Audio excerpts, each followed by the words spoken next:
Hello. It's time for one of James' video diary entries. Today is Monday, September 1st, Labor Day, 2025.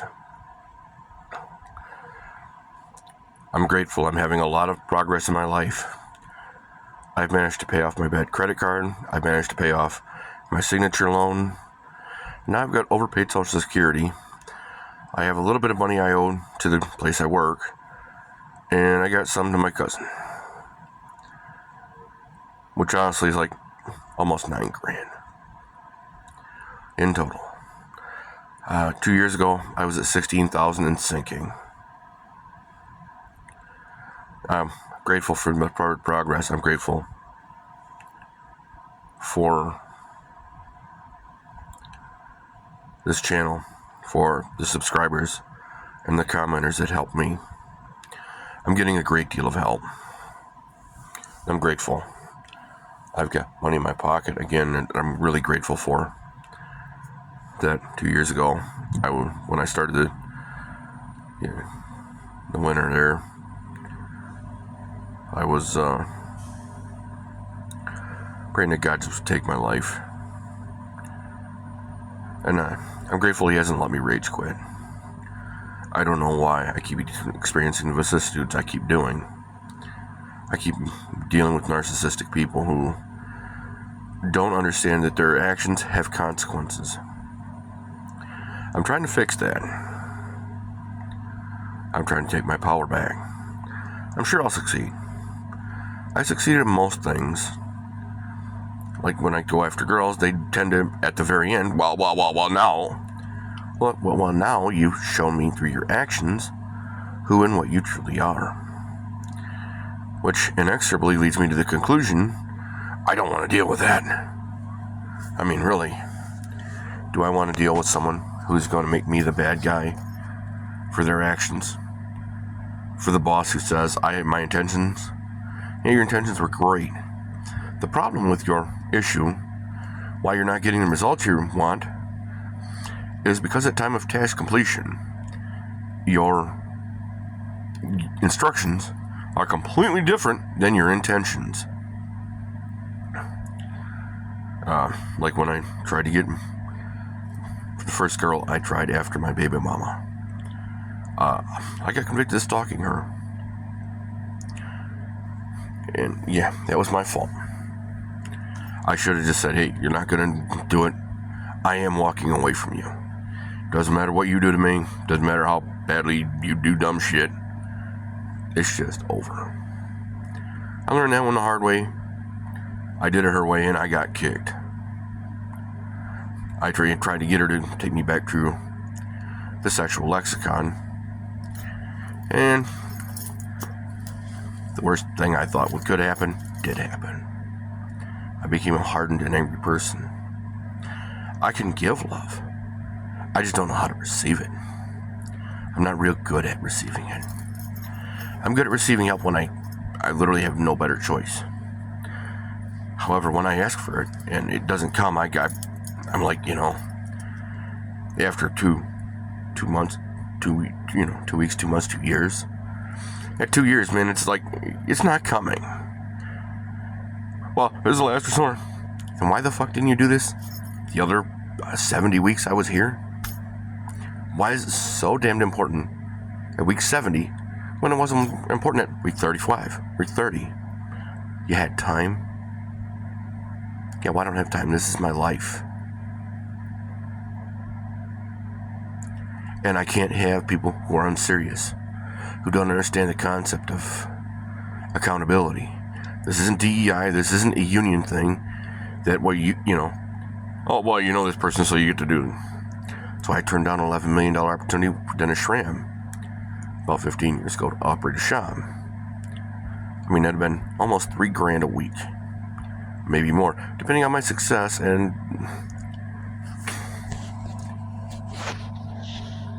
I followed instructions to the letter. I'm real good about that. I'm a binary thinker. I didn't get to mature the way everyone else did. And when I asked to intentionally make the pieces or through a contractual obligation. It doesn't always work. Most people don't see it as a business deal. Well, my emotions. Yeah, your emotions are great. And your emotions don't pay the bills. Your emotions are why you have 18 baby daddies. You have thousands of exes. I'm 47, and I have 6 exes. Oh, it's not because I couldn't have had tens of thousands. I probably could. I have restraint. I know that, I've had like 8 sex partners. I've had 6 exes. 2 of my partners were outside of a relationship. The reason is I want to do this on a long-term basis. I don't want to do 17 forms of fucked up. I don't want to have to wonder what you're bringing me. Because your morals allow you to be loose. Your partners are the same fucking way. And, I don't want to get AIDS because you can't keep it in your pants. I don't want to get AIDS. I don't want to trust you and you get pregnant and it's yours. How the fuck do you know? You've been cheating for months. It's one of the reasons I had to get a paternity test for my own daughter. Look, man, the pieces and rumors know about you. I don't think it's lying. And even if it is, take the Pepsi challenge. You fuck up a 50, 60, 70-year deal in 22 days. Then you mentally, emotionally, and financially torture me with the help of my support system, strangely. Which is why I walked away from that support system. That's why today I'm sleeping in a truck. I'm living in a yard in Reese, Michigan. I could have been living in the middle as a millionaire. The whole thing, if I can't trust my partner, if I can't trust my singular source of sex to be faithful to me. Because infidelity might lead to, I got all male friends, well, that's great. Now I have to pay for you to go on a girls' night or something of that nature, where you take 5 guys to fucking Hawaii. You fuck them, I have to work for it. You spend thousands upon thousands of dollars that you didn't earn, that you're going to expect me to pay for an experience I didn't even get to have. There's no way. Especially if you got 5 guys. You got paid. You've been done passed around. You done found out none of them ain't shit. That's why you coming after me. Because you know I'm the guy that's getting you money. I'm the money. And you think that you can just fuck me around and I decided it's not DEI, man. If I literally can't hold you accountable, I can't have you in my life. That's that simple. My mother, same thing. I wish I could hold her accountable. 7 years per occurrence. She'd never get out. She's in her 70s. And I'd prosecute her. Literally. I wanted to kill her. That's why I left. Because if I kill her, that's what my dad would do. My sister would do the same. She didn't do anything wrong. Honey, I'm binary. You do understand that a lot of the emotional shit I'm cold on. A lot of my decision making is based on, if I were sitting in your shoes, would I want, if I were sitting in your shoes, would I do that to me? Now, what would be the outcome? What would be the Newtonian outcome of what, if I did to you what you did to me? Or what you're doing to me? It's a golden rule, man. It really is. The DEI bullshit's going to have to go away simply due to the nature of, if you didn't do the work, you can't get the money because, nobody's going to throw it at you. I mean, if you did nothing to earn it. Be like me going to Feet Finder. I can't find any way of figuring out what the sustaining cost is. Otherwise, I have a Feet Finder account. I don't, because I don't know what the sustainment cost is. It's like with women, the size of my,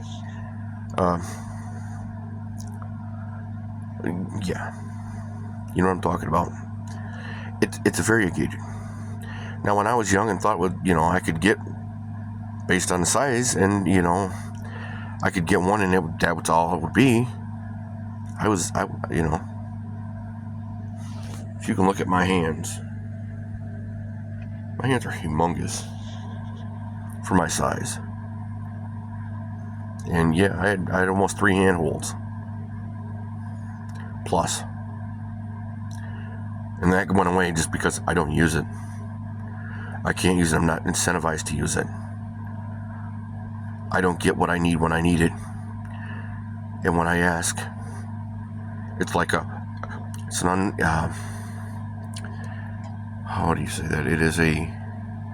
It's an unfunded priority. Which basically means it's not a priority. Not to you. Until you realize that because you didn't do it, you're not getting the result you want. My mother found it out. You look, man, if you can't do the job, if you want somebody to work for you, they need to have the power to make the decisions. If you make the decisions and you don't do the work, I mean, that's going to make it supremely expensive. Well, you want it because you want to drive it. I want it because I want to turn it, based on market conditions and where I'm at. I mean, if I could take a truck and get it off a government auction, and I'm the one who makes the choice, so ultimately I'm the one that's going to pay for it. You're simply going to be my financial backer, at least for 3 or 4 of them, till either I can get sustainable or I get myself out of debt. And because I'm the one doing the work, I know what my capabilities are. I'm not going to buy it because the inside's pretty. In fact, I'm going to buy it because the inside is not pretty. Because the parts are available to put the inside in for a couple of $100, maybe even $1,000 on the outside, to completely replace the inside of the truck, the interior. I'm doing it because I want to make mechanical decisions. Because if I don't sell mechanically sound vehicles, no one is going to want to come back to me. I'm going to get a reputation for being a lemon man. Don't like that. I want to be the guy you call to work from the inside of the vacuum, so I don't have to create pressure. Life's creating pressure on you. It's how you do sales. That's how the automotive industry worked for me. I was taught to work from the inside. I'm not trying to pressure you into fixing your car. I'm going to be at the point where I'm fixing your car, and I'm doing the AC system. In order to do that, I have to take the car's heating and cooling system offline, and I'm going to have to recharge and all of that as part of the AC and the heater core, the evaporator core and the heater core. They're designed to go out within 6 months or a year of each other. Now, if you're paying almost $2,000 just for the evaporator core, and I can change the heater core at the same time and sell it by saying, this is most likely going to go out in 6 months. Now, I already have it apart, and I'm already going to have to recharge that system anyway. The parts are only going to be, $300. Cost me $250. I'll do it for $300. Since I already have it apart, and it's only, 6 extra screws, I can talk my guy into...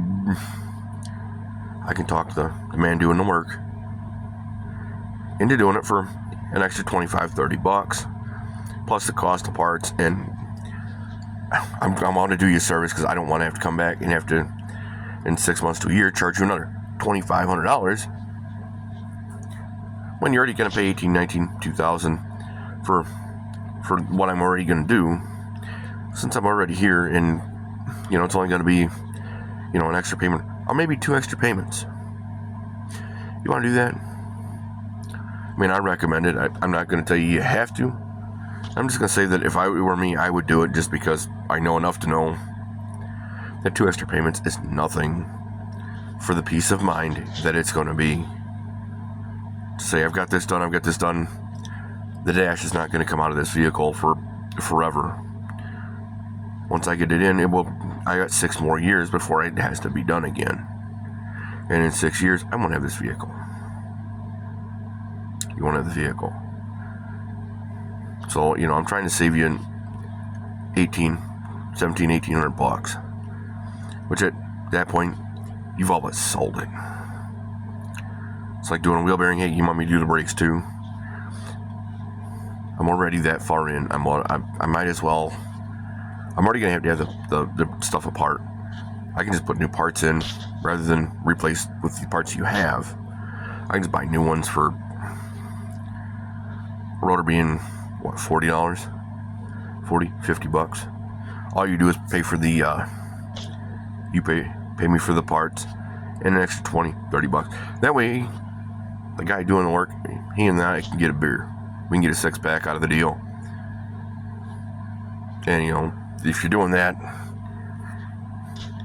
we're already going to have it apart anyway. So you're already paying for the labor to put it back together.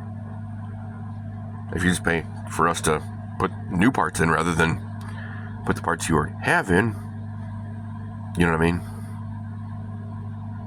People are like, oh, hell yeah, I'll have that replaced. It's only going to cost me an extra $200 versus $8. I already got $1,000 in. It's only going to cost me an extra $300-$400 rather than an extra $1,000. Fuck yeah, I'll do that all day long. For me, I've tried to do that with women too. You know, hey, look, do what I ask because I ask. I need to know that I can trust your behavior. I want to know that as a behavioral analyst, I want to know that I'm not going to get so pissed at you that some night I'm not going to just snap, take my thumb and jam in your eyeball till you. Yeah. I want to know that I'm not going to be pushed by you. You're not going to have the ability. I'm going to make sure that I built so that the relationship is the honeymoon phase. That the selection part, and there's a few good parts in it, and most of it though, is suck work. It's nasty. It's bonding in the ordinary. Because bonding in the ordinary, if I can love you, I can get to bond with you when your bun is sticky and messy and you got nasty hair. When you just got out of work and you're just sweating and tired. Because most of the relationship, that's what's going to happen, because that's what life is. Most of life, I'm going to see you when you're tired. I'm not going to get the pretty dolled up you. You're not going to get the dolled up me either, by that token. So you need to know what I look like, what I smell like, that I snore. You're going to need to know and see when, look, man,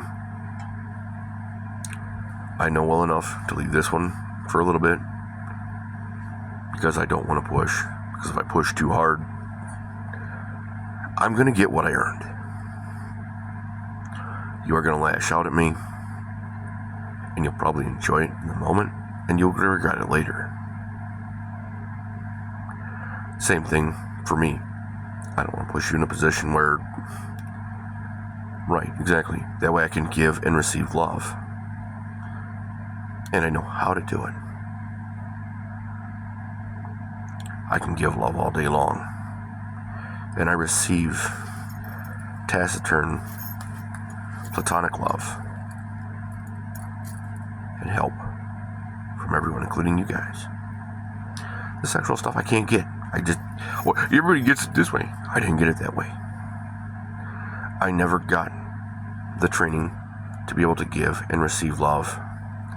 That way I could enjoy receiving love. That way, that reception of love would be my motivation, not reception of the stick. I don't want the stick to be the carrot anymore. It's exhausting. And I'm grateful for the progress you guys have watched me make. I'm grateful for the progress you've helped me make. I'm grateful for the money that's flowing in and that the debt is going down. I'm grateful that despite being homeless, I'm living in the truck. I just basically gave up. till I go to get the money and just pay it off. Pay off what I owe on it. My cousin, I think it's going to be by exception or simply, yeah, no, I'm great, blah, blah, blah, blah, blah. It's going to be surface level only. I know I'm not going to go back and give my first cousin any kind of control. No way. I'm not going to give that narcissistic person up the potential of harming me, pulling me out of character, and then making me the bad guy for her pulling me out of character. Why should I let that happen? I'm learning how to protect my peace. I'm 47. I should have learned this over 30 years ago. This is something my parents should have taught me. They should have taught me how to manage my money. They didn't. They taught me that if I give them control, that I will never have anything. And that I will be a continuously and consistently angry person. I'm generally not that way. I'm generally a gentle person. Like Gary Finney. God rest his soul. He was Mac V. Sock. And honestly, if you asked him nicely, he would probably open his wallet, give you everything. He'd give you his clothes off his body. Now, if you tried to rob the man, and he was in his 60s, almost 70s when I knew him. And if you tried to take it from him, though, I feel sorry for you. Even if you were 20, that old boy may get cuts on his hands when he pulls his pocket knife out and put you in the dirt. Because he didn't give a fuck. You did something like that to him. You deserved what you got from him. Whether he took you apart and scattered you over 7 states. Yeah. I don't think he couldn't have done it. I don't think he did. I just think he could have. Most of the time, he was the most general guy you'd ever met. So nice. I'd like to emulate that. Be really nice. And if you do the things that have been done to me, and I get the chance to exact rough justice, expect that if you've earned it, you're gonna get it. Don't try to earn something that you don't want the consequences of. It's like my first cousin. If my cousin dies, and he's gonna die, he's not gonna live forever. She is not gonna be long for this world. The vultures will pick her clean almost instantly. She might make it 18 months before she's completely boned. Before she's completely out of people who want to help her. And I'm not necessarily want to help her, but people who actually will help her. Now I keep getting help because I keep putting it out. Because as a homeless guy, my fitness program is walking in areas where there are large amounts of depositables and other items that I pick up along the road, broken cell phones that somebody just destroyed. So I turn it into the ATM for money. I mean, it was discarded. I found everything from pennies to $100 bills to silver dollars to tools that fell off trucks. I use them. The money, I spend it. I donate it. The bottles I take the nuisance capital as a nuisance capital fundraiser person. I invest it in lottery tickets. The potential right now is $1.1 billion on the Powerball. I've gotten 22 tickets in the last 4 days from depositables on the side of the road. I've had almost 25 tickets. 22 of them were bought with either found money on the side of the road or the depositables. Free. That was my investment. Now, if you have a problem, comment, or concern, maybe you've got a suggestion even. Your opinion generally matters to me. The comment section is where you would put that. I certainly appreciate it.